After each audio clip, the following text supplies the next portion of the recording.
Well, there may be a real lack of snow across Western Europe at the moment thanks to high pressure and a mixture of above average temperatures across the north, cold than average, slightly cold than average across southern Britain. Thanks for clicking on to Vogan's European Outlook for Monday, the 6th of February. And the big story at the moment is, of course, the massive earthquake, 7.8 on the Richter scale, affecting parts of Turkey. Collapsed buildings. I believe there is upwards of 2,700 deaths already, unfortunately. A very, very sad situation there unfolding, and unfortunately, the death toll is likely to rise further in the coming days. And, the weather is certainly not playing ball, that's for sure. Bitterly cold conditions, snow across most of the country at the moment, and we have seen snowfall even in the capital, Athens, the capital of Greece, that is. So the southeastern portion of Europe, which has been so warm this winter so far, winter is certainly catching up here. While we've got a real lack of snow across the UK, looks as if February, the high pressure system that peaked in strength during early Sunday morning at around 1048 millibars was actually the UK's strongest high for the month of February since 1967. We have had stronger highs in recent years, going back to 2020. We had a high of 1050 millibars, and I believe the February record is all the way up to 1057 millibars recorded in Aberdeen back in 1902. So, but interesting nonetheless. So we are void of any snow, really any wet weather actually across the UK and across much of Western Europe, thanks to high pressure at the moment. While we've got plenty of snow to speak about in the southeast in particular of Europe, as we play through the loop here in the next couple of days here, you can see snow increasing across highland parts of Scotland, but it's high elevation snow at that. And as we continue to play through this loop, there is very little in the way of snow through the next 10 to 15 days, certainly according to GFS anyway.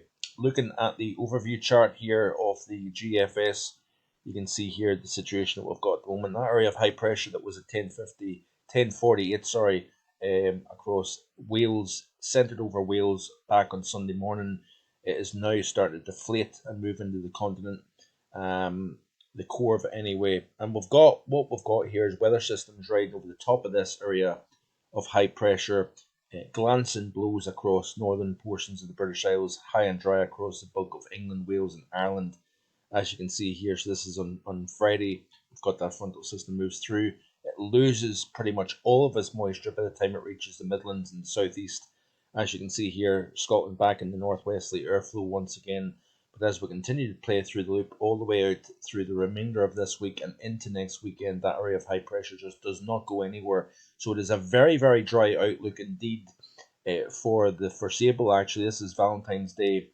You can see here that a frontal system does seem to manage to get a little bit further south here as heights continue to deflate over the UK.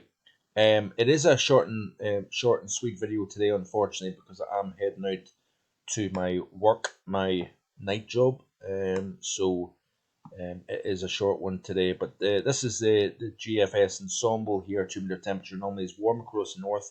Central and southern Europe, very, very cold compared to normal, as you can see here with the focus over Greece and over Turkey.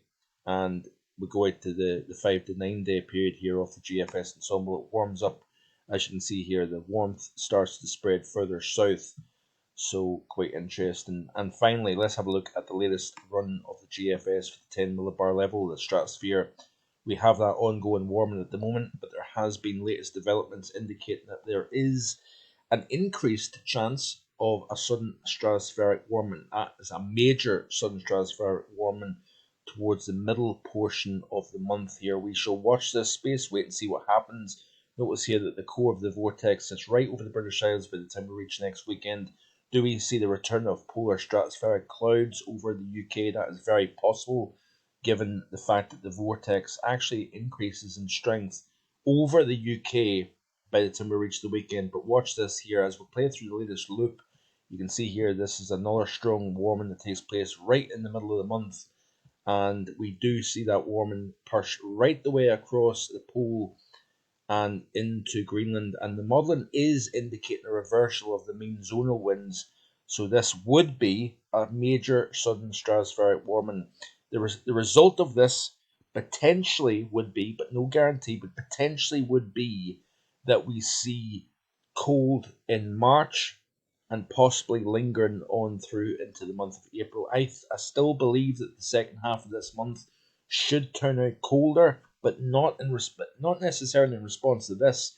But the ongoing warming that we're seeing taking place at the moment may have residual effects, along with other aspects of the PNA, the EPO, WPO, and of course the Manchurian oscillation playing big, significant roles. Hopefully, rotating out of the warm phases into the cold phases. And of course, I know a lot of people do not want cold, especially with the energy prices and whatnot.